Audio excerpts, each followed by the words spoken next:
All right, let's begin. Okay, good morning, everybody. Everybody here at CZI and those of you on Zoom, welcome to the Voter Education and Outreach Advisory Committee meeting. It's nice to see so many people here in person. So this is great. So there should be, I'm sure, a lot of energy in the room and a lot of interest in what's going to happen in November. So what I'd like to do is first we'll start with folks in the room. If you can go around the room, say who you are, what organization you're with.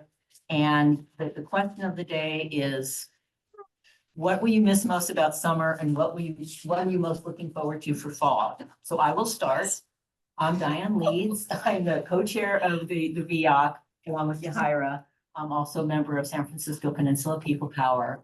And what I will miss about summer is my garden, my vegetable garden. And what I'm looking forward to in fall is cooler weather. I do not like hot weather at all. So I'm just going to pass it right next to me. To Debbie. Hi, everyone. I'm Debbie Mayo with the League of Women Voters of South San Mateo County on the Voter Services Committee.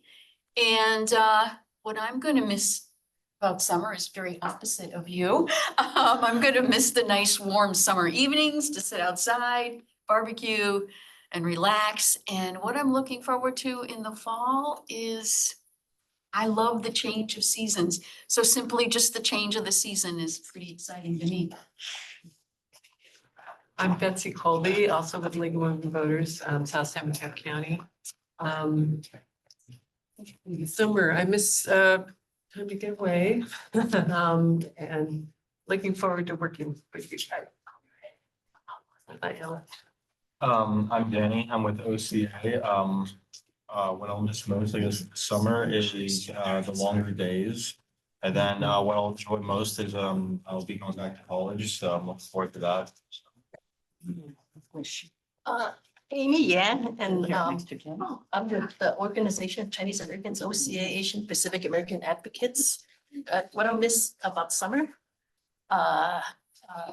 long days, as what I'm looking forward to. Voter education.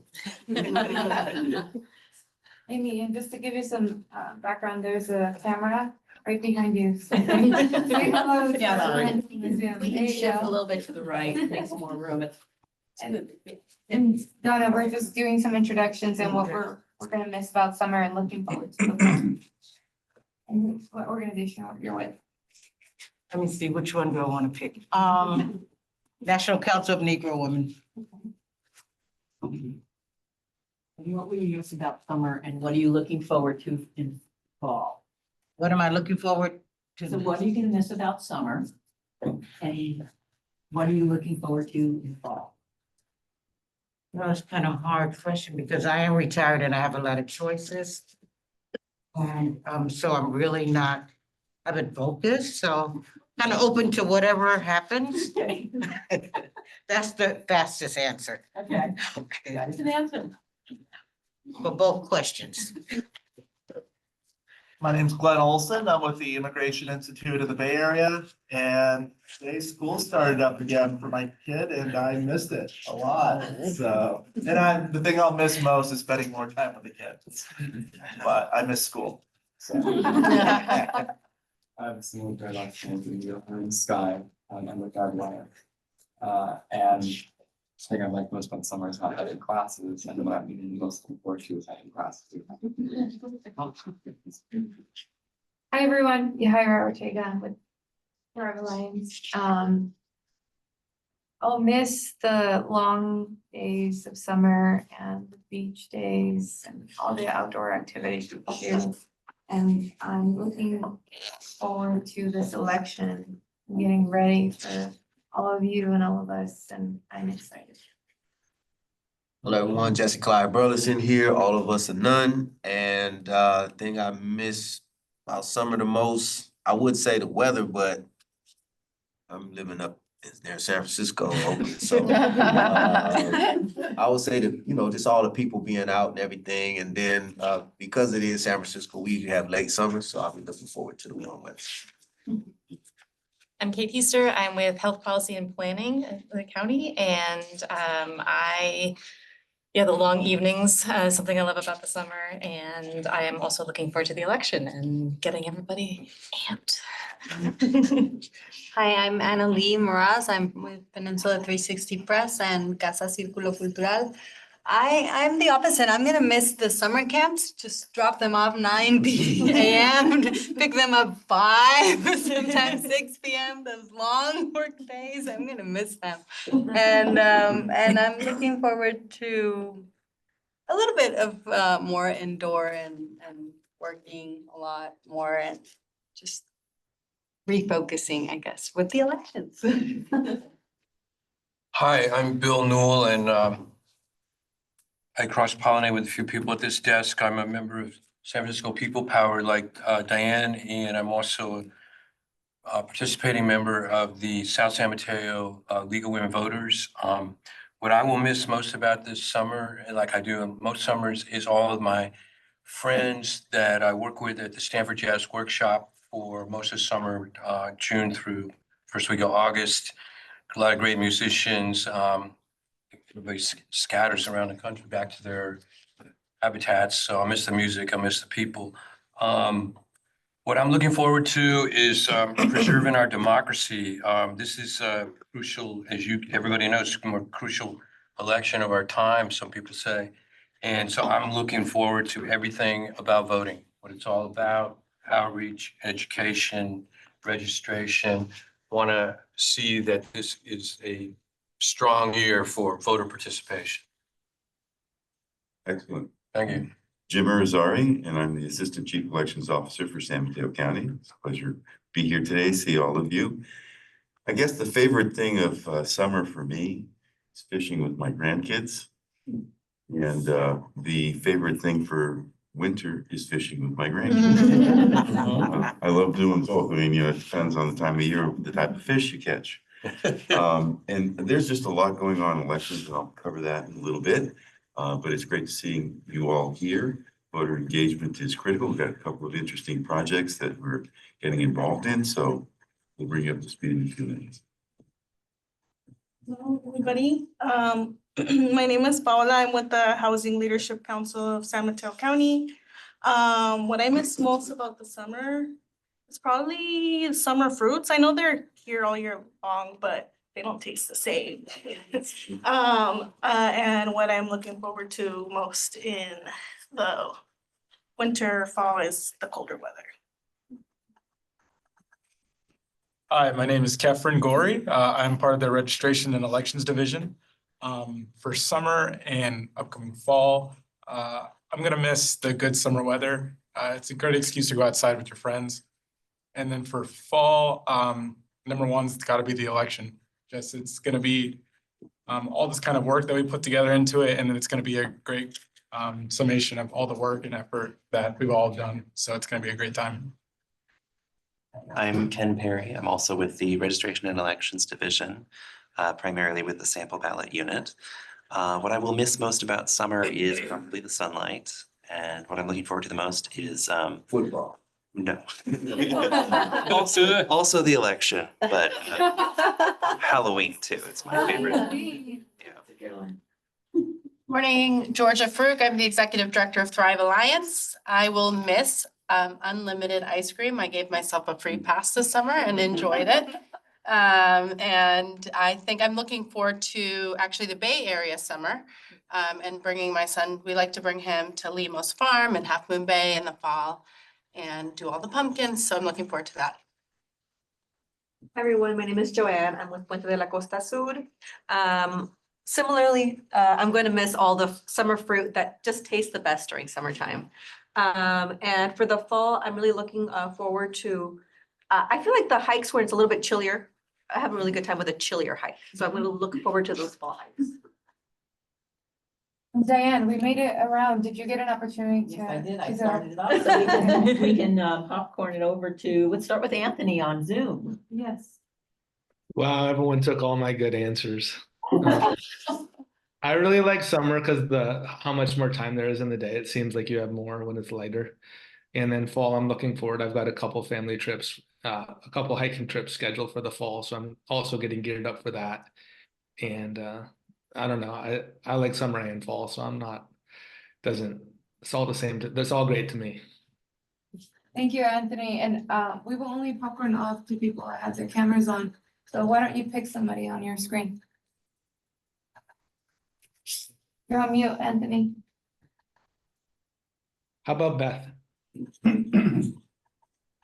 Beth Von Emster, she, her pronouns. I'm with the ACLU North Peninsula chapter. And a thing I'm going to miss about summer is, well, people mentioned summer fruits. I'm wholeheartedly agree with that. And looking forward to the fall, cooler weather. And I'll pass it to Will. Good morning, everyone. Will Aben, Silicon Valley Community Foundation. I think that fruit answer really made me change my answer. So I love cherries during the summer. You can't beat those. So that's my favorite. And I am a summer birthday, a late summer birthday. So there's still plenty of summer out there. It's not over yet. And for the fall, I coach high school rowing. So that's the beginning of the rowing season. So I'm looking forward to that. Yeah, I'll pass it to, is it Charmaine? Yes, Yes, Charmaine. yeah. Go Hi, for it. I'm Charmaine Messina, and I'm a member of the Language Accessibility Advisory Committee, or LAC. And I'm really, what I'll miss about summer is the fresh corn and the fresh fruit for sure. And having people come and visit or going to visit them and having it at a more leisurely pace, maybe because it is summer. And I'm looking forward to the fall, definitely to the elections, and making sure that everything is fair, and also just rejecting the idea that elections are not rejecting the falsehood about no integrity in elections, and just also Thanksgiving, because it seems so late in the fall, but it's just a really fun dinner for our family. Amazing, thank you, Charmaine. Please feel free to popcorn it out. Why don't we go to Margie? Hi, Margie. Good morning. Good morning. Hi, I'm Margie Gator from the League of Women Voters in North and Central San Mateo County. I live over in Half Moon Bay, so in the summer, I've been enjoying easier traffic because school is not in session, but that's about to change this week. So Highway 1 will get busy again. And because I'm on the coast in the fall, I'm looking forward to warmer weather and sunshine and pumpkins. So I shall popcorn it over to Benjamin. Thank you, Margie. Good morning, everybody. Ben McMullen, Center for Independence of Individuals with Disabilities, from the Systems Change Coordinator. I'm also Vice Chair of the VAC. About the summer, I'll miss the longer days. And for the fall, I am a college football fan, so looking forward to that. And of course, voter outreach, preparing for the elections as well. I will popcorn it to Hillary. Thanks, Ben. Nice to see you. Hillary O'Connor. I work with the elections office, and I will miss the convertible weather. I have a convertible. And I, like Ken, I'm a huge fan of Halloween. I've been actually prepping for Halloween all summer. And 49ers, go Niners. Let's see, I have to move my screen over. We got everyone on screen. I think so. Who's off camera, if anyone wants to hop in and just introduce themselves, you can at this time. If not, we can move on. All right, I see Erica put in the chat. Erica, Youth Leadership Institute. I will miss the long summer days. I'm looking forward to sweater weather. Yes, working alongside this year's cohort of youth leaders. Thank you, Erica, for being here. We appreciate it. Okay, let's go ahead and move on. And today we're switching it up a little bit. We're on the agenda, which let me show you all the agenda. 1 second. Oh my God.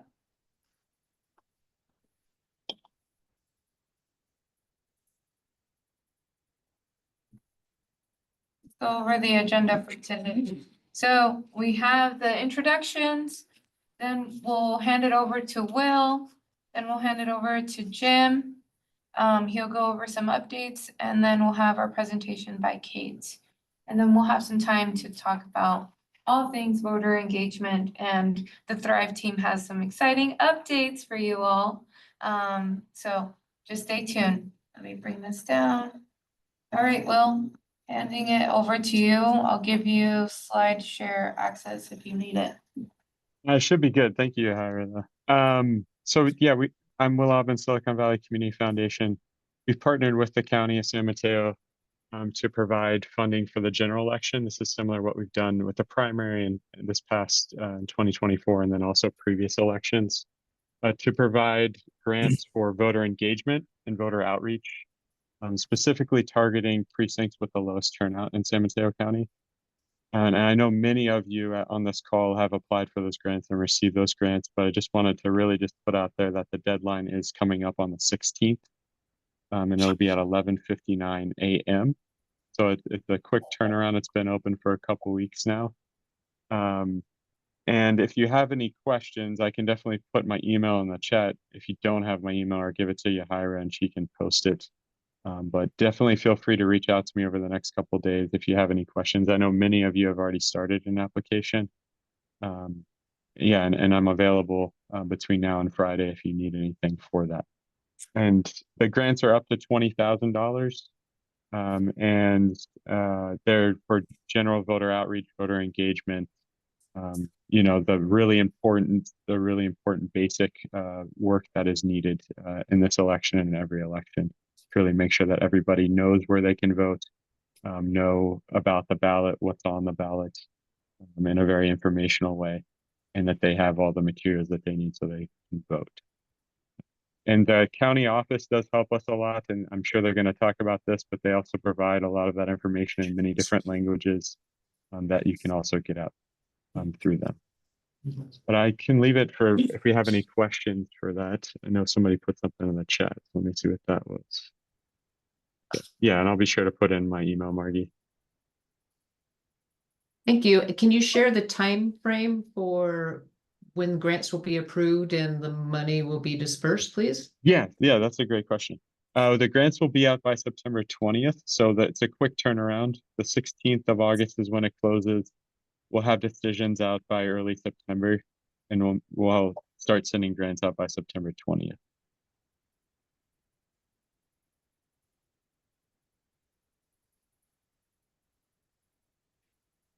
And there's my email in the chat. Anybody else have any other questions? Yeah. You mentioned areas of low turnout. Do you have those by district? Yes, the county actually provides them to me, so I can actually, I would have to pull them up. I can send them to you, but the county should also have them as well. I'll email you. Yeah, that sounds good. Yeah. Yeah, I see a hand. Go for it. So just in terms of like all of the grants you've received in the past, and I know we've worked with you a lot, do organizations typically try to cover expenses that they incur prior to the grant being approved? So when they're submitting budgets, because the work has already begun for many, is that typical in terms of the grants that you receive? Or do folks kind of hold on, wait, and then begin the work? Do you see a kind of a pattern? Yeah, that's a great question. So I helped out this past primary cycle. Jack Mahoney is normally one who leads this work. So that was the first cycle that I've worked on with him. And from what we report and what we've gotten is it's work that has happened kind of once the grant announcement has gone out, they've received the grant to the election date. But we haven't really seen a lot of back reporting. Yeah, and we ask that you kind of start reporting from when you get the grant to the election date. But I'd have to look more into that, and Jack would know the previous election cycles, kind of what's been the trend for that. Okay. Yeah, a good question, Georgia. Thanks. We did back reporting with Jack. Okay. We started in November with Day of the Dead. and elections weren't till March. And I don't think the grant, I don't even remember when the grant was given. It was January this past for the Right, primary. so Yeah, yeah. that started in November, and even in our conversations and what we wrote in the report was back to. So you're like, you're gonna do this work, whether or not you get funded, you're We moving are, forward with it. Yeah, Absolutely. yeah, Yeah. that makes sense. I mean, I hope we get. And I will say most of the, So we will do the work. You need it, you need to do it. If I can, let me most add, of the organizations that do that get funding would do the work regardless of the funding. And most organizations that have applied have gotten funding. We've been blessed to have a good amount of money relative to the organizations that have applied. but technically, the funds are specifically focused for voter outreach in those precincts. And it has a specific scope and purpose. So, to, inform you, but work that occurred before does not really count. What we want is to make sure that we engage voters that are in precincts that are underserved, that have not traditionally gone out. And the purpose of these funds is to create voter engagement, create an informed voter for this election. So work that occurred before, while great, and we encourage it, the grant, because we are going to get on it. The grant is specifically targeted to certain communities for a specific purpose. Absolutely. I think I'm just saying that some of that work needs to start before the grants are disseminated because it's such a big lift. That's the only thing, right? The And that's- reason why we started in November is because we have our Day of the Dead event. And we registered people on that, in that event, and it's mostly Latinx community, so. Well, we'll work with you. That's why we started. Certainly work that with day. you on that. We understand that. But I just, again, the ground rules are specifically focused for precincts and those folks that are in those precincts for getting the vote out and also making sure they're an informed voter. And I think that's one of the reasons why we've continually pushed the elections office to make the Earlier. decision earlier. Exactly. And I think this year it certainly has improved because that is the challenge where we can't wait until the money's available to get started. So it's nice that the timeframe was more compressed. Yeah, and I will say, and Jim knows this more than I do, but the election office has been really great working with us with the general election to make sure that we get everything together for that. So thank you. Can I just ask, the list of precincts, can you send that out to everybody again? Sure. Well, do you have those precincts, do you not? I have them from the primary, but I don't think they've been updated from the primary. So if you have more updated info, yeah. Okay, so maybe we can follow up on that and define I this. think it's been the same precinct. Yeah, they're the same. We'll look. Yeah, they don't change that much. The same as last year. They tend to be. I can't get it down specific, but they tend to be for the last couple of years, yeah. There's low voter turnout areas. Some in North County. Well, I will follow up. It looks like we want that list. You all want Will's email since he made that available. I'll work with your team to get that list. Does he work with the county? Thank you. No, he's with the Silicon And Valley. hoping to get that out very soon. I see, okay. Okay, Will, Thank you. thank you for being here. Thanks. And Appreciate I'll stick around till around 11, so I'll be here. it. Okay. Good. Okay, the next portion of the agenda is to hand it over to Jim and your team. Well, thank you very much. And first and foremost, on behalf of Mark Church and all of our team, thank you all very much for the work that you do. You are really the backbone of voter education and outreach. We are part of an award-winning program statewide. We've gotten recognition because of your efforts. And it's really critical that we continue to do what we're doing and we get the adequate funding. And fortunately, both Mr. Church and the Board of Supervisors have allocated the money.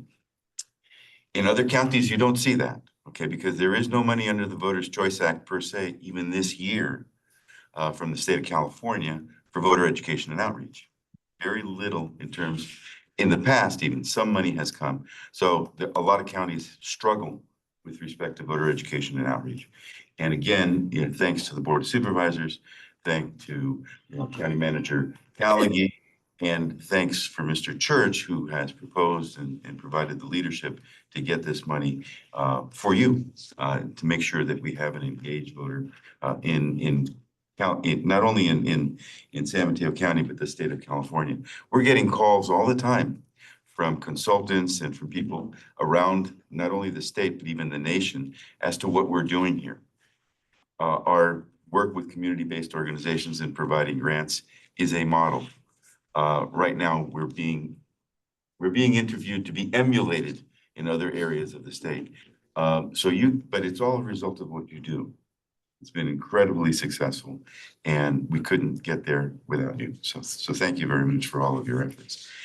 This will be a very consequential election. It will be a historic election in San Mateo County.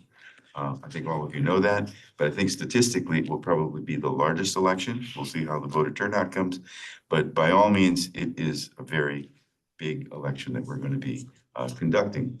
Before I get into the election, I'd like to introduce two of our staff members that are going to be interfacing with you. And we have Kefren here, who's going to be, and Ken also, who are going to be taking over a lot of Sarah's responsibilities. So hard shoes to fill, guys, you know. We were very fortunate to have Sarah, and she laid the framework and the foundation of what we've got here. And these gentlemen are going to pick up the ball and move forward. So if you have any questions regarding voter education and outreach, we will provide that in the chat and get that out so you know who to contact. You can always send it, you know, to our registrar too, any questions that you have there. But your contact points are here, and they're going to be very engaged in this process as we go along. So it's exciting to have new and young and very vibrant folks that are just interested in getting out. Kefren's been really helpful with respect to student democracy and student outreach. He has worked in the colleges, the community colleges, with the schools. Kefren has a passion. It's one of the key elements of selecting people for this job. And Ken, one of the sharpest guys that you could ever hope to meet, very pleasant to deal with, and again, has elections experience. And he's working with sample ballot right now, but his skill sets come in so many different ways, handling a lot of the social media posts. So he's handling our social media component. Everybody in the office, but Ken has taken somewhat of a leadership there. So we got a great team here. We got a great team back Tower Road, and we're excited about this one. So let me get into some of the details about the election and highlights. Usually we have a PowerPoint, but I didn't bring that along today, so it's in front of me. And we got a couple of exciting programs too that I think you know, are going to be very interesting, and a follow-up to some of the recommendations that have occurred here in previous meetings. Just an overview of the election. You know, that we have over 120 offices, 160 seats up for election. You know, we have basically there, in terms of the measures, it's pretty large. We've got 10 state measures, 1 regional measure, 28 local measures, which is a lot, 243 candidates out of 256 total. This is a really big election, and there's a lot of activity going on. And you can see the campaign season has started. Right? Just open the paper and you'll see everything that's kind of going on there. In terms of our election model and voting structure, this election will have 49 vote centers, including 3 pop-up vote centers. We'll have 62 ballot drop-off locations. Of course, we'll have remote accessible vote by mail, which allows people to call our office, go to a link, and be able to pull their ballot down at home, mark it, print it, and then send it to us. And so there's that option. In San Mateo County, we were a leader with respect to the Voters' Choice Act and all-mail ballot. There is no excuse for people not voting. There really isn't. We make it so easy. We have about 35,000 voters. Each and every voter will get a ballot in the mail. Each and every voter will get a sample ballot in the mail that explains all of the measures, everything that we just covered here. That is a guideline. That is your workbook for an election. There'll be a sample ballot in there that's directly related to where you live and the jurisdictions that serve you. So it's important to be on the lookout of that. That sample ballot will go out approximately 40 days before the election. We will also be sending out postcards to let people know that the process is in place right now and to be looking out for your sample ballot, be looking out for the ballots that'll be mailed 29 days before election. So approximately about October 6th or so, we're going to send out 435,000. But again, back to the easy and convenient. There are more ways, more days to vote, right?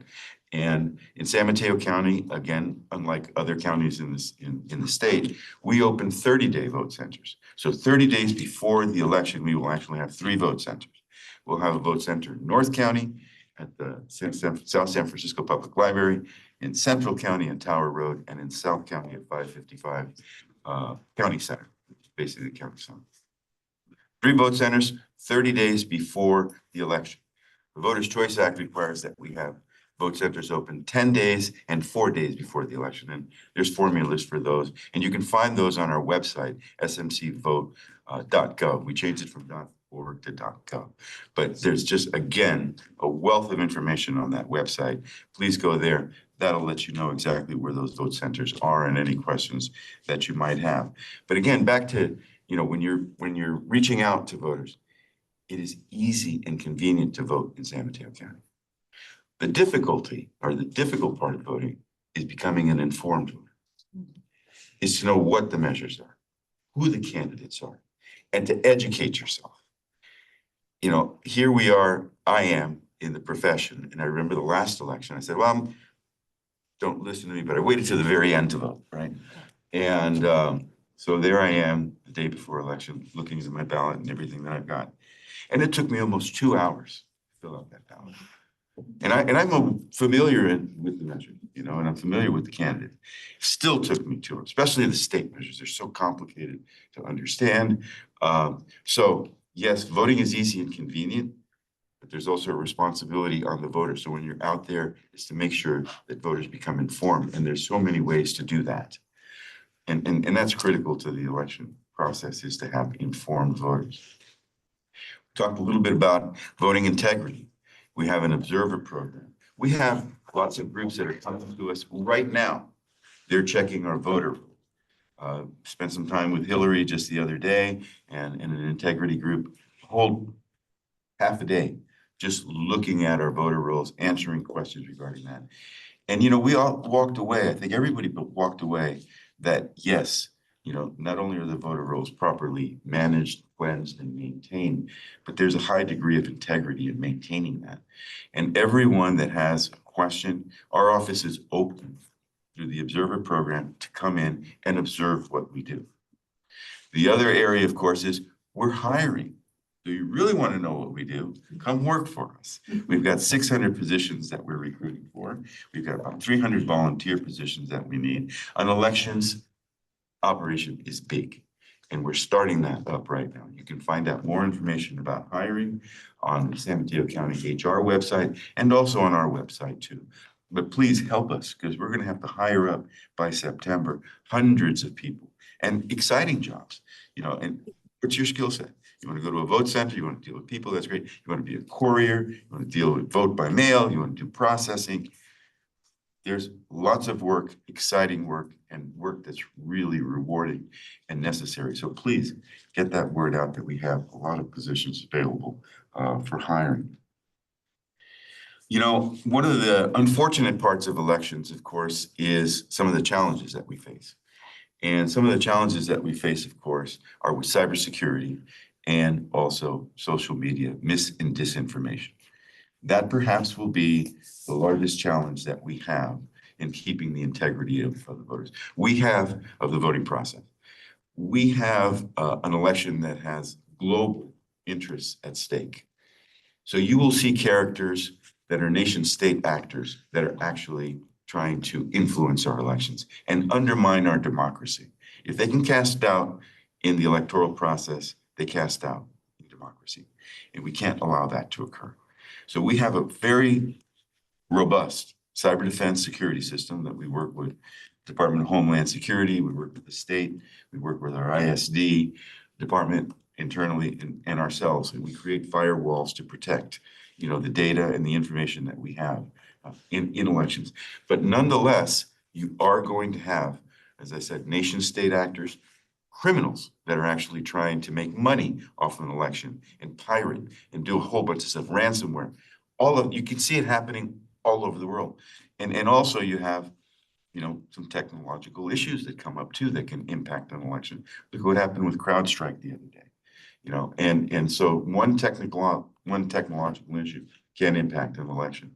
The foundation of elections are people and technology, and we have the very best in San Mateo County, and we are always vigilant to make sure that those systems are working properly. But you are our eyes and ears, not only for us, but for the Secretary of State, for the FBI, for the Department of Homeland Security. So if you see mis and disinformation out there, it's important that we address that quickly, because the longer it stays out there, the more damage it does, even if it is completely erroneous information. So we have ways to counter that, and the Secretary of State in particular does too. So again, you're our eyes and ears. Let us know if you see anything that really is damaging to the electoral process or that's incorrect. It's really important that we do that. On the positive side, we recently were approached by the League of California Women Voters, and recently in one of the last meetings, you came up with a proposal that we work on serving the inmate population a little bit. And Assemblyman Bryant, through AB 544, established a program for inmate voting in jails. And I thank the League of California Women Voters, which has really championed this. And they approached Mr. Mark Church, our Registrar of Voters, and asked him if we would be a county that would be part of a pilot project and to spearhead that. We are now meeting with the sheriff and also the board members. There's some components that have to be put together for that program to actually come to fruition in 2026. So tomorrow, I think it's a major date, because right now it is in Appropriations Committee. It's passed the Assembly. It's in Senate Appropriations right now. A determination will be made whether it's in suspense or not, gets out of suspense. And then the planning process goes into funding it for next year, which has to be passed by both houses and then signed by the governor. So we're not there yet, but we've got some good things happening. And we've got in the background the Sheriff Christina Corbus, and also Mark Church working together on this to see exactly where it goes and how it will eventually evolve. In looking at the bill, and one of the reasons that I think we were approached is that we do a lot of the services already. We have a very good relationship with our Sheriff's Department. We provide voting materials. We have a contact person in the Sheriff's Department that assists us to distribute ballots, to voter registration cards, and voting materials. So to a large extent, we have a very good framework for implementing the provisions of AB 544. But whether we have it or not, that program's been in effect for 20 years. It's been built up even better over the years. So the fact that it's going to be in 2026, assuming it passes all of those hurdles, really doesn't matter in San Mateo County, because we're still going to do what we do with respect to our voter outreach and inmate voting. The primary difference, a couple of differences, is that AB 544 wants to establish an actual on-site vote center for inmate voting. It's basically 8 hours. Is from a policy perspective, it came down to 8 hours, and you can do it on 1 day or 2 days, and it doesn't limit you to just 8 hours. But that's what the pilot program is all about. But that would be extremely innovative to be able to have a in-person voting opportunity for inmates. And so those are the details that we have to work out with the sheriff, because there are challenges there with respect to, just the penal code and a lot of logistical issues in operating in a jail. But we believe that we can do that. And we're working, again, very diligently to see what we can do. But that will be exciting if that can happen. Simply because it's proven that when you do have that opportunity, that voters will take advantage of it, and it does increase voter engagement. And we have, again, conditional voter registration. So that can occur right now. You can vote provisionally You can do that all the way up to election day. But there's something about being able to cast your ballot on a machine for some people that's very, very important. And so that's one of the, I think, highlights of AB 544 that we're interested in putting into effect. So I've taken up quite a bit of time here, but I just want to give you a brief overview. Just a question. And now it's question time. So that what you just described. Bill, 1 second. Can we answer some questions? There's been a hand raised since the beginning of time. Can we answer questions on Zoom? And then we can go to in person as well? So don't ask right now, wait till No, Zoom, no, wait no. till Zoom's done. Yes. Okay, you'll let We us know just when have one Zoom's. question. You'll You'll let be us- next, I okay. promise. But thank you, Jim, for all the updates. Thank you for working with advocates on passing AB 544. We are extremely excited for that. It's the first time that a county would be able to do that. It's very innovative and very helpful to have you on the advocate side to make that happen. I'll pass that on to Mr. Church. He's the one who's spearheading this. And yesterday I spent most of the day, and today I think he's going to be meeting with the sheriff. We met with Dora yesterday, who's extremely informative on the process. So it's crystallizing, and we're in a process, is all I can say, but it's looking good. Amazing. So let's go over to Margie. So I'll have a queue and then so go ahead, Margie, ask your question if you can hear. Thank you.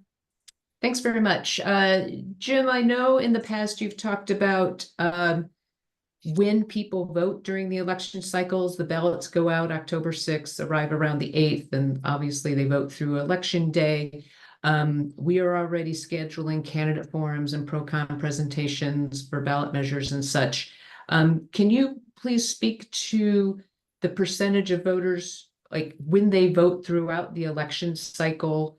I recall at some point that a lot of people vote, on election day or the week before election day. And I just want to be able to push back on people in scheduling events because everybody wants to schedule events like the 2 weeks around when ballots go out. And I want to be able to spread our work out. So could you speak to those numbers, please? Sure.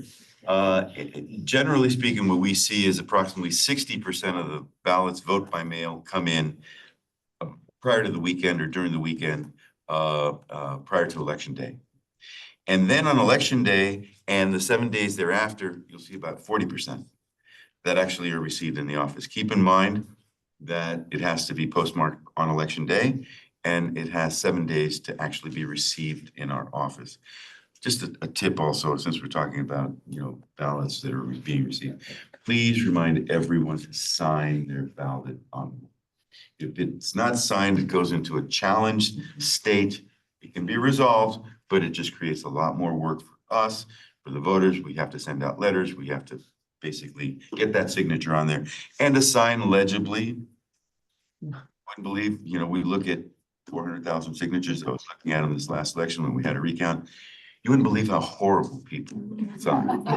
They're used to the finger pad. Quick follow-up on those 60% that come in of the ballots that come in before election day. Do you have any feel for how many of the first week, second week, third week, fourth week? We have graphs on that, not off the top of my head, I don't. I just know in the raw sense, we've got about 60% that come in.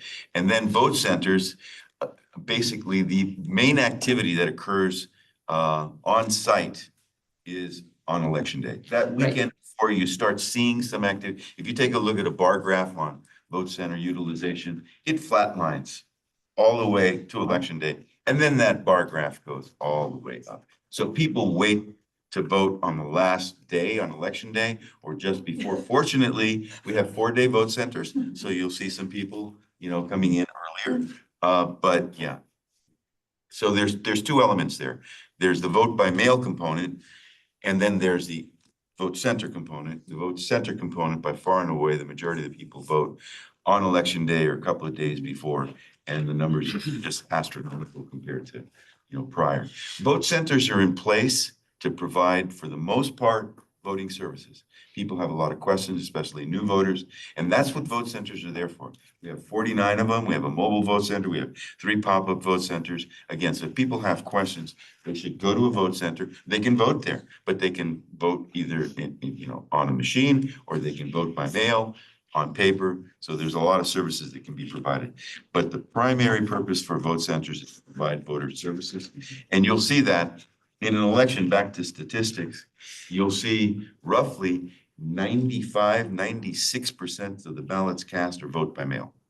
Only 4%, come in through a vote center. So it's a definite need, in-person voting, but statistics are that the majority of the voters vote by mail.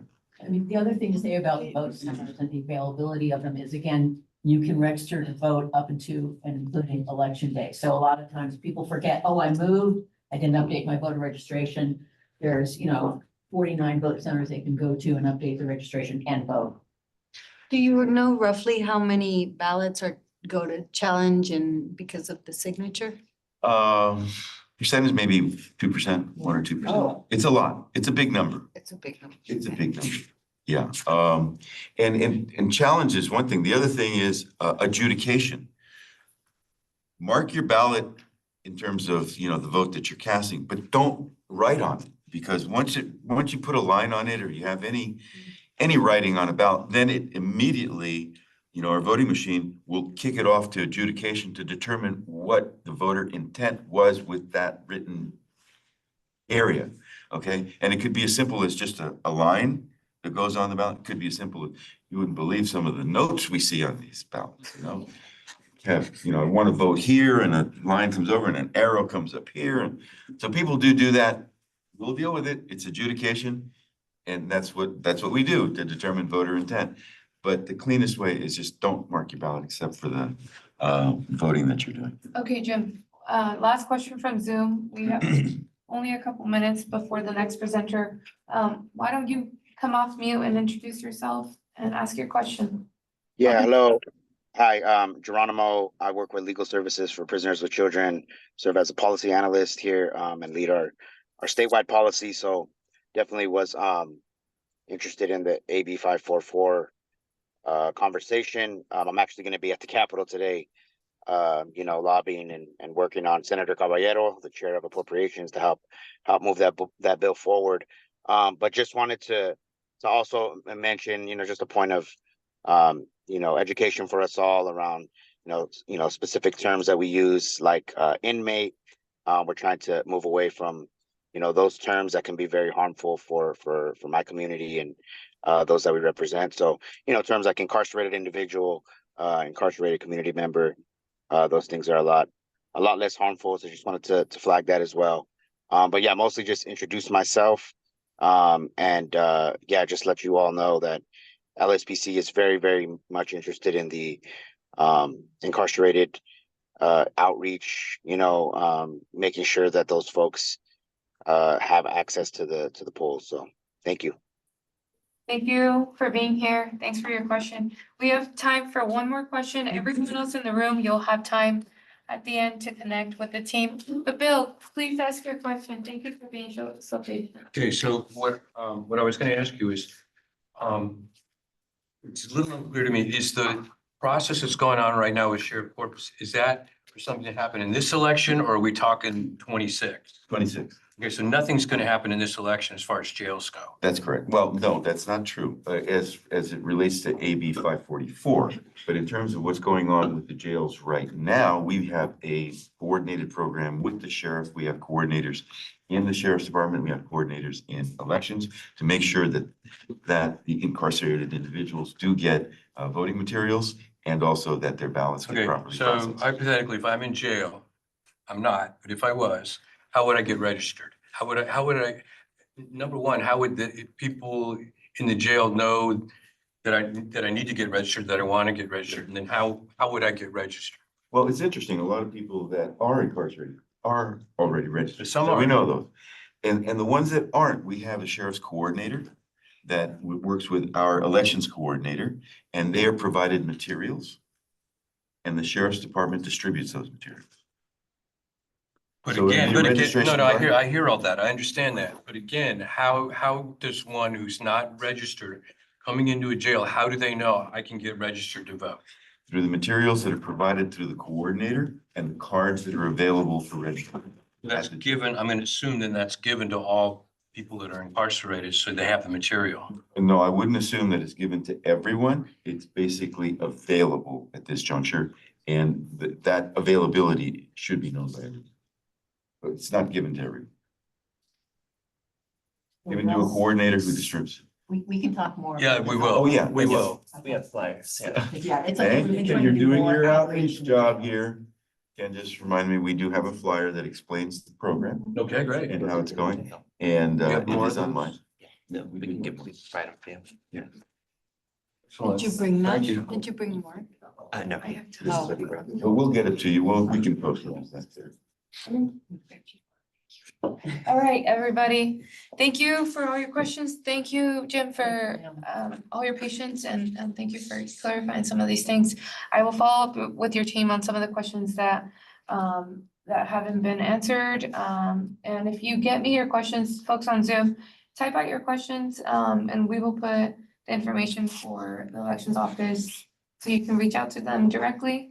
We don't have any more time for questions at this moment. We have another speaker lined up. So let's hand it over to Kate. I'll put up your slides, Kate, and then everyone else in the room, the team will be here, so you can ask the questions after the meeting's over. We'll have some more time for questions. Okay, let me pull up your slides. Kate, why don't you go ahead and introduce yourself? Sure. So like I said, my name is Kate Feaster. I am in the health department in health policy and planning. That's fairly new. I started in May. Before that, I was with Fresh Lifelines for Youth, which is an organization that serves young people who are impacted by the justice system. So that is kind of the background I'm coming from. And part of my work, my role at County Health is really focusing on health equity for youth and children. And that includes youth civic engagement. And so there's been a coalition of folks working on youth civic engagement for a long time. And in my role at FLY, I was part of that. And now it is now my job to help move it forward. And as part of that, there was a group of us that came together actually within 2 weeks of me starting in this new role. I had folks reaching out to me, actually Beth, who's online, is one of them, saying, hey, we're working on youth voter engagement. We would like to do something. And I said, why don't we all just get together, because you're trying to do this over here and you're trying to do this over here. Let's just work together and not duplicate. And so we've met twice officially. So we're still early in all of this, but we're just getting going on doing a youth voting project. So there are my slides. We can move to the next one. So this is the mission of the group, to ensure access, provide education, and inspire systems impacted young people to participate in the voting process. So defining systems impacted, we're specifically looking for young people who are impacted by the criminal legal system, the foster care system, the immigration system, who are in alternative schools, or otherwise perhaps not being best served by the systems we have, right? These are the young people who really may be least likely to vote because they have reason not to trust the systems, right? So we really want to reach out to them specifically. And when we say young people, we're defining that as 16 to 25-year-olds. We need to figure out what young really meant, but 16 and 17-year-olds pre-registering and then up to 25, just to put a top end on it. But really the thinking is if we can reach systems impacted young people with the messaging and the materials that we create, probably many young people will be engaged in that way. And so I will say one piece of this is folks from our Juvenile Justice and Delinquency Prevention Commission who work with the folks at the juvenile hall and young people on probation. They specifically wanted to work with Chief Keen to ensure that young people who are in our juvenile hall were able to vote and really understood their rights and had materials and all those good things. So that was one of the groups that was really interested in this original piece. And then we also had folks from the ACLU of the Northern Peninsula also doing voter outreach. So those are sort of the impetus, but it's expanded. A whole bunch of other folks have jumped on. So I'll tell you about that in a minute. So we really have 3 pieces. We're working on developing a curriculum. Really, this is meant to be modular. We were just talking about this being sort of a choose your own adventure. There'll be a core set of materials saying this is what voting's about. But if you have a group of young people you want to get registered right now, go to slide 15 and here's all how you do that. So there'll be different pieces that people can choose for whatever the situation is that they're in. So we're just gonna have materials available to folks and talking through why do you want to vote? What are the mechanics of voting that are most crucial for young people to understand, including what are your rights as a voter? And then finally, what's on the current ballot? How do you even learn? How do you become an informed voter? So helping them understand what those resources are and even understand how to read what's going on. So those will be the pieces of the curriculum. We will also have we're doing work to try to have trusted messenger volunteers. This is really important it's important with everybody, let's be realistic. We all want to hear from people that we trust, but young people especially, right? I always say they're the best BS detectors on the planet. We want to make sure that they're hearing from people that they see themselves in or that they connect with. So we want to make sure that we can have volunteers as much as possible that they believe in. So we'll be working to have volunteers from the community. And then also to train them a bit, to talk about how do we have nonpartisan, apolitical conversations about elections, because that's important, but still be able to help young people understand what does it mean if I vote on this particular initiative? What does that vote actually mean? And then we'll also just broadly doing outreach. The rest of my role, I have connections to a whole lot of community-based organizations and other agencies that serve young people in this county. So once we have those first two pieces ready, then it'll be a big blast. Welcome everybody in and say, okay, how can we get to the young people that you're working with and help them learn about this excellent thing called voting. So that's what we're working on right now. Yeah, we can move to the next slide.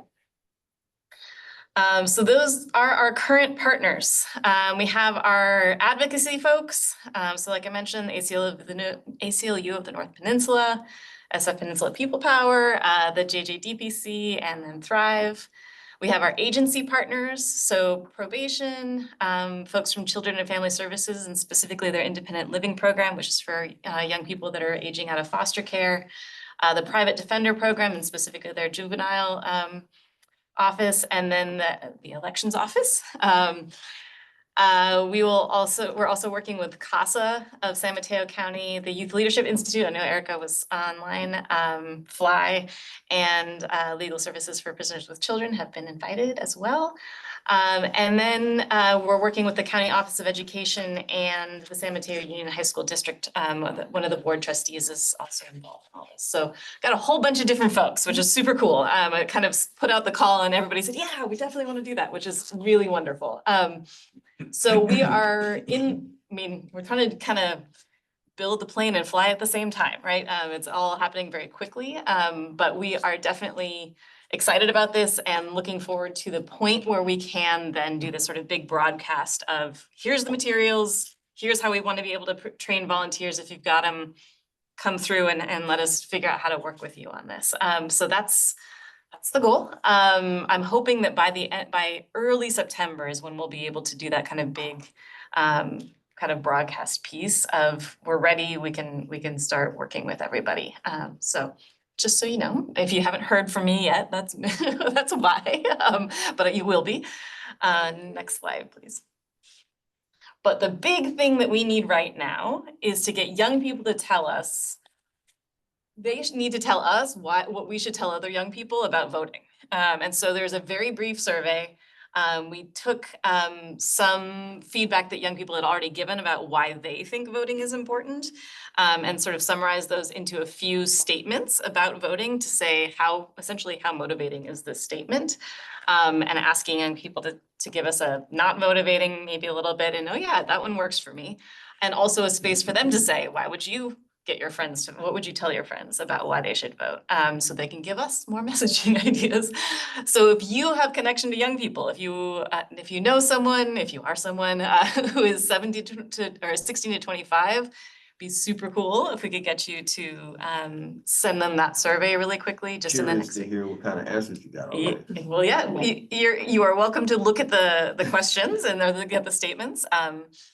Some of them are very much about, things like challenging voter suppression, essentially, like people are trying to take our votes away and, this is a way to push back against that. Other ones are really about community engagement and saying this is a way that I can care for my community. So there are lots of different reasons that people have given. But yeah, that would be really helpful if folks are willing to do that. So that was me talking a lot and very fast. But I can answer I wanted to make sure we had enough time, so I can answer a couple questions. Beautiful. I think there are. Oh, and the next slide has my contact. Let's do that. So There it people is. have it. And I will also share it in the follow-up email. Perfect. to folks. So people have it. I'll give this one more minute and then I'll take the slides down so you can all see each other. And we have some questions in the chat. Yep.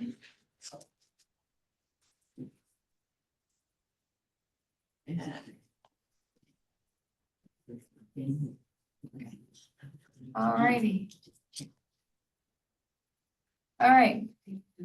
I'll start with the one at the bottom. Do the young folks have to be from SMC? I organize with Siren Youth Liberation Institute in San Jose and Central Valley. So I broadly, no. I will say a couple things. So as far as this survey, I would love to hear from any young people, especially systems impacted young people, about what they think is motivating to hear. I figure that probably doesn't change on the county line.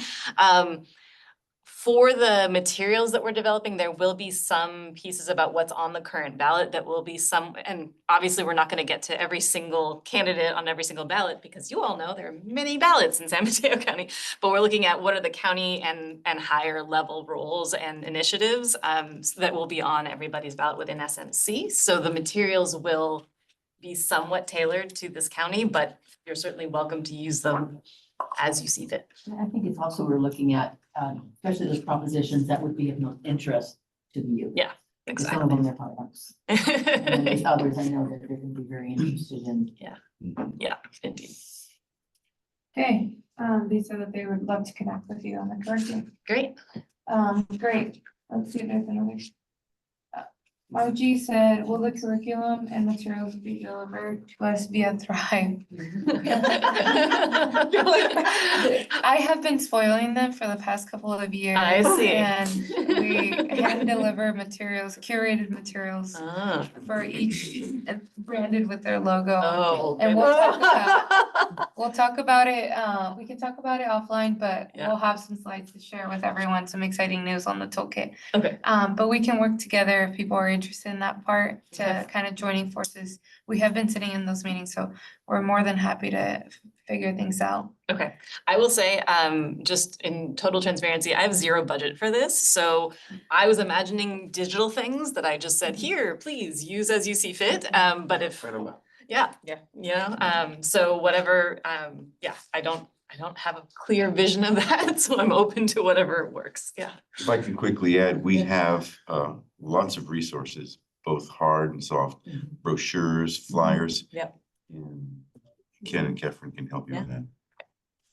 Amazing. We definitely work with your team to get some of your materials put together. Okay, that's all the questions I see. Beth is for Hillary. That's a question for Hillary. Beth, can you clarify if that's for Hillary? Right? That is for Hillary, yeah. Oh, Margie said the digital assets they're looking for. So great. That's good enough for them. And Ben says that he would like, so I'll let you know what's happening on the chat. Cool. There are no other questions that I see. How about any questions in person before we move on to the last piece? Going once, going twice. This is the second time today that I get told that I spoil my dog and then no. Sorry, Andrea is one of the people working on the curriculum with me. Yeah, Andrea and Erica. Yeah. Okay, amazing. Thank you so much, Kate, for coming by and giving us your presentation. It's good to know what's happening at the county level.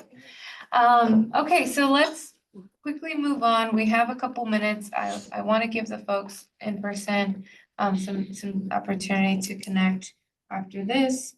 So let me go ahead and share my screen to go over the last portion of the agenda. We're going to talk about what we've been doing at Thrive. We've been quite busy. So actually last month we ran a focus group with about 9 people together. There was a total of 12 of us in the room. And we brought folks together from all over the county, working with different populations out in the coast, up in the north, down south. Most of the leagues were here and we have gathered all their feedback on past election education toolkit materials and have worked tirelessly to bring those to you today. We are hoping to make them available very soon. So am I missing anything? Background on the Election Education Toolkit. It's a program that we've hosted for the past 2 years. Three years, Georgia. And what Thrive does is we put together materials with the elections office and our own curated materials with your logos of your organizations and have them in multiple languages, print them out and have digital copies and hand deliver them to the toolkit grantees. The grantees also receive a small stipend. So we've been able to do that in the past. We're hoping to offer that all over again. If at a minimum, we have everything digitally, we make it very easy and we're happy to co-brand it with your organization's logos and happy to put together materials along with elections. So let's go over and talk about what we've been working. I'll hand it over to Sky. Hi, I'm going to put these together from based on feedback, and this is actually missing something. There's what we originally had for a while, which was a trifold brochure that had information on it about ways to vote, places to vote, who's eligible to vote, and a blurb on why it's important. What we added here based on feedback was information on ballot security, which seemed to be really important to people that these information sheets was used for. And we changed it from a brochure that takes up 2 sides of a page of paper and was folded into a 1-page flyer, such that 2 languages can be printed on 1 sheet of paper and it can be double-sided in that way. The stickers, we got rid of one of our old stickers that was an I voted style sticker in place of a sticker that does not necessarily have to be used once one has voted and is a little bit more timely in that way. And as well as a future voter sticker for those who maybe can't vote in this election for whatever reason, but look forward to doing so in the future. As also, the San Mateo County Elections Office had a bookmark that people really liked for the primary this year. And so we also put together a bookmark. This one contains voting information, links to further voting information, and acts as a little sort of guide or, yeah, I guess like diary maybe, I don't know, to kind of push people along the way of voting. But lastly, on the right side, this we printed at a poster size for tabling and allows people to sort of indicate their plan or what they've already done voting with sticky notes, signing their name. And not only does this act sort of like a pledge card, which increases people's likelihood to vote in the future if they sign and say that they will, but also it allows people to see what other people are doing. And sort of, you know, you imagine sort of the amassing of sticky notes on a poster like this and getting to see sort of this hardening, numbers going on. Great. So that we did all of that based on your feedback. Some of the folks in this room participated in that focus group and some may not be here, but we collected all that feedback and the feedback that I have from the debrief sessions. If you participated in the toolkit program, whenever you participated, I've collected all that feedback and compiled it to one. The biggest point of feedback is people still like the brochures, but hey, they want a 1-pager. Makes their life easier sometimes in having multiple languages. So we're trying our best to incorporate as much information as we can. We're limited with space and color, but know that these are soon to be finalized and ready for all of you to have access. The goal is for you to have them by August, so you're ready to go in September.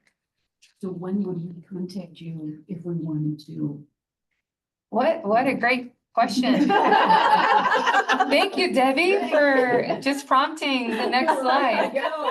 Well, we've created an intake form because this kind of has some traction. So please take the time to fill out the form. You can scan it, you can type it in if you're interested in this.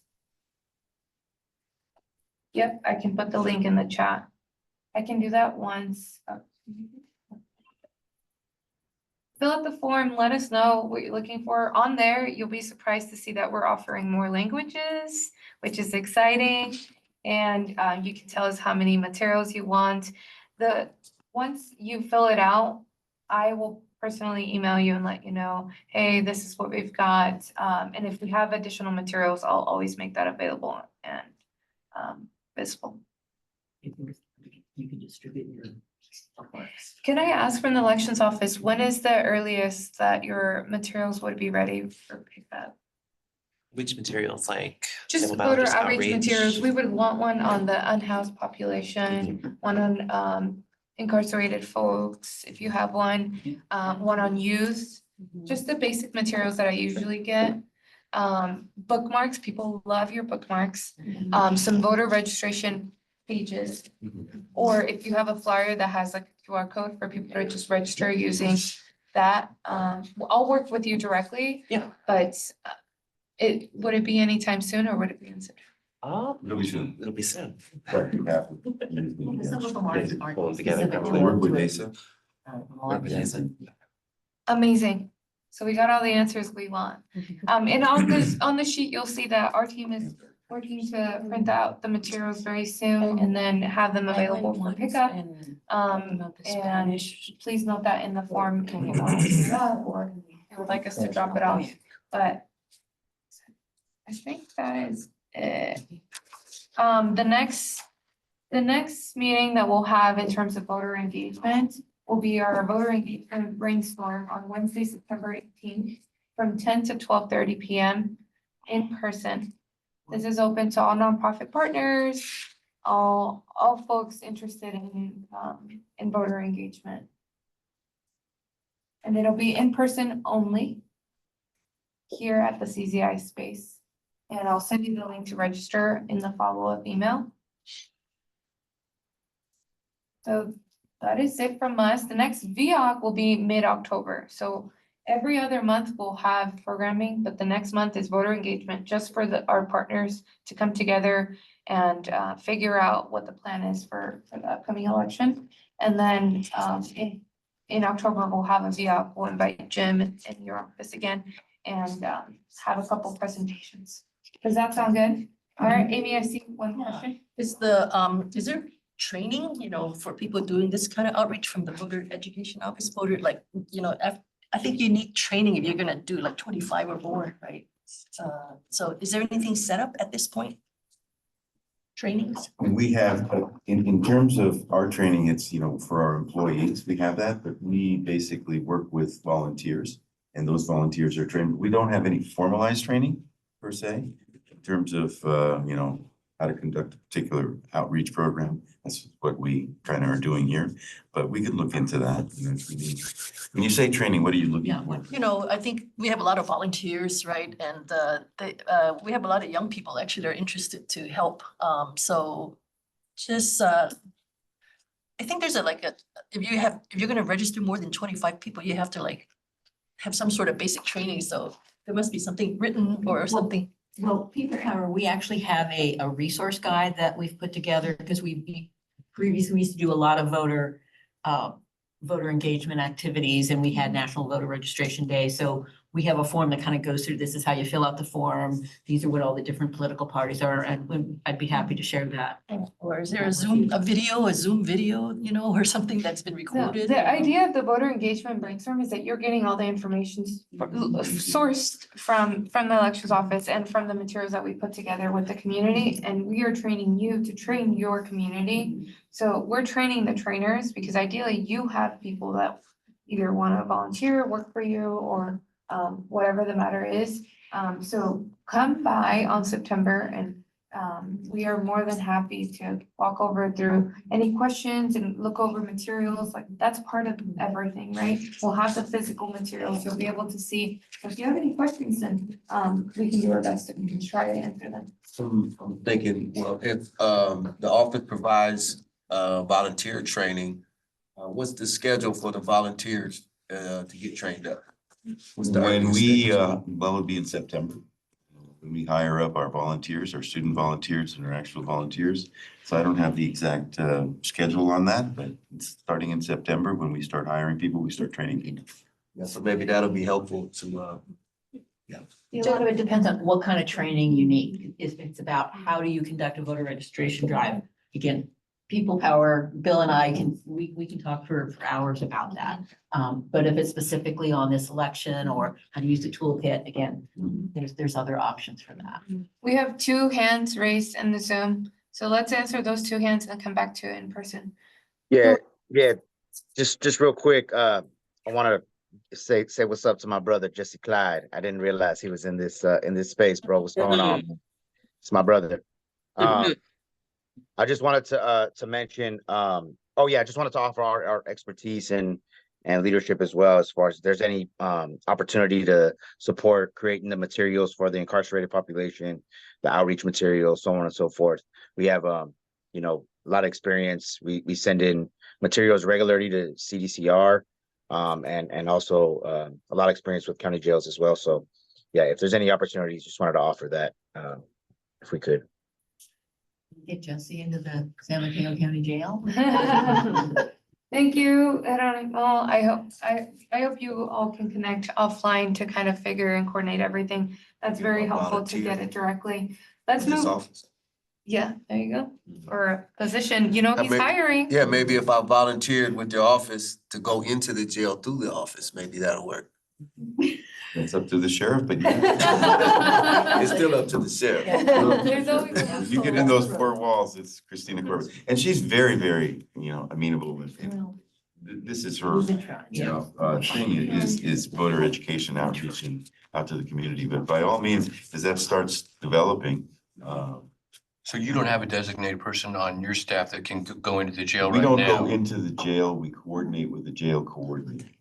And the jail coordinator is a sheriff's department employee. Okay. Okay. Cecilia had a hand up. Yes, I was gonna, Cecilia, go ahead and ask your question. Thank you. Good morning, everyone. I have 2 questions. One is to increase access. Can the county place the voter boxes at parks and low voter turnout areas?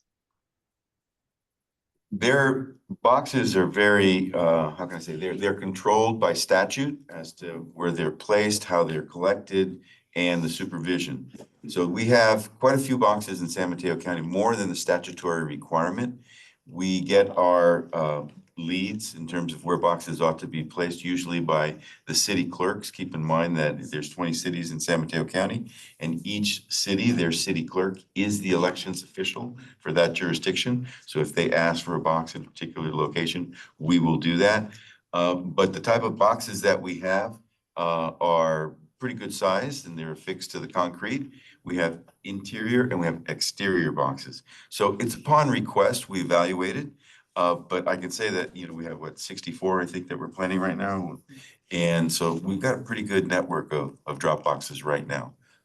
So if you know of an area that, you know, we're not covering properly, let us know. But generally what we do is we look at where there's high traffic areas, libraries, city hall, certain school districts, you know, we're looking for high traffic zones.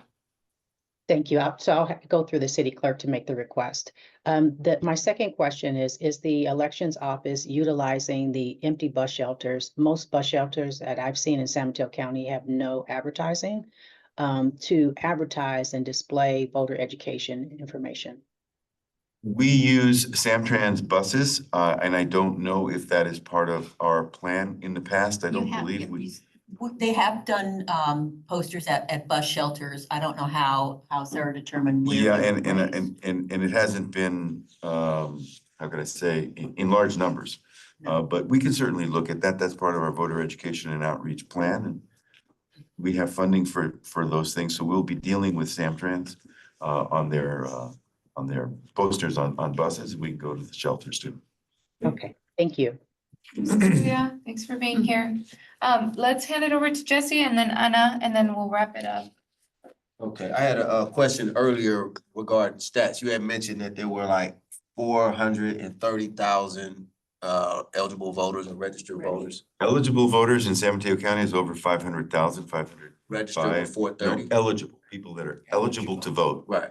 Registered to vote, right now, we have somewhere in between 433, 434,000, something like that. And that will grow as we get closer to the. My question is, of the 430 some thousand, off the top of your head, do you know how many actually voted in the last election? It depends on 40% in the last. It was 40% of the 430. If you look at like. And that's- that- 2020, it's probably yeah. much higher. And if you take a look at on our website, we have per election, we actually have the official totals, the final reports on the actual election. And there you will see the actual percentages by election. And Jesse, just to clarify, are you interested in knowing the primary numbers or the last general election? I just wanted to get a general idea of how many people are voting. It really depends on what election you're looking at. So it goes- it Primary tends to be fluctuates. much lower than the general, and presidential The election. last presidential election we had, I think, was 86%. Oh, really? How It many? was very good. 86%. Wow. And that was 2020. This one, this last primary that we had was 40%. So That was March. that was March. So you can see the difference in what generates voter turnout are the candidates, the measures, and the interest in the election. And so, because that gets, everybody knows that an election's going on. Yeah. I'm surprised when I hear people say, oh, there's an election, when can I vote, So, but when you're in the middle of a presidential election like this, more people know. Yeah, 'cause they More get- people will turn out. They got all the media 86%, 21. Yeah. create the buzz. No. But trick question. Okay. What was the highest election in San Mateo County? When did that occur? And who were the candidates? Highest 1960, Nixon versus Kennedy. Yeah. About 90%. 90%. This is a long time ago, but the last one at 86 was like the fourth highest. That's pretty So- close. So we were close. And this one could tip that scale. It's totally different. I just had a really quick question. Your staff has done presentations for our organization's staff in the past, and it's been a slide presentation. Do you guys have like access to share that slide presentation? Yes, Okay. yes, if you can work Email. with. yeah. One of you guys, perfect. Your emails are gonna blow up after that. I'm typing notes, what the slide What kind of presentation for. So what? it was a presentation on just general voter education for the staff. And it was done in Spanish this particular time, but I know they can do it in Spanish or English. And I thought, everybody thought that was a really good presentation. And we have lots of different presentations depending on the group. So why don't you just converse and see which ones you're looking for? And different Okay, perfect. languages. And we have it in Spanish. The presentation we can do in different languages. We don't do it, we primarily do it in Spanish. We've done that presentation and we do have that. The other languages are available. We can always translate the PowerPoint. But we do have it. Just let's be specific and you can get what you need. That's helpful. Anna, you have the last question today. Yes, so last elections, we've been working on this Excel kind of form where all organizations put in their events and we kind of supported each other.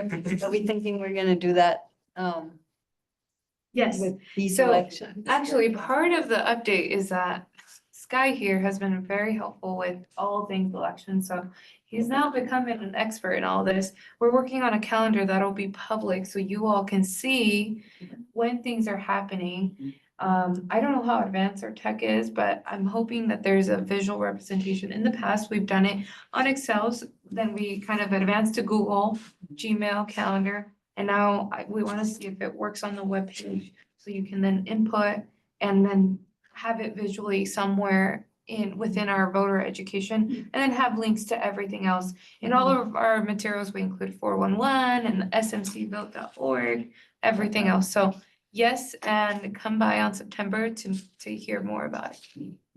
Sounds good. Okay, well, I want to thank everyone for being here, everyone on Zoom. Thank you for showing up this morning. Thank you for being so active. We appreciate all your excitement. We are excited ourselves. We've been working so hard for you all and hope we can make it for September. And if not, we'll see you at the next VEOAC in October. Thank you, everyone. See ya. Thank you. Right, Geronimo. Hi, Jess. Take care, brother. Hit me up, bro. Finish our presentation. Yeah, Chantel was the one that did it. Absolutely. Yeah.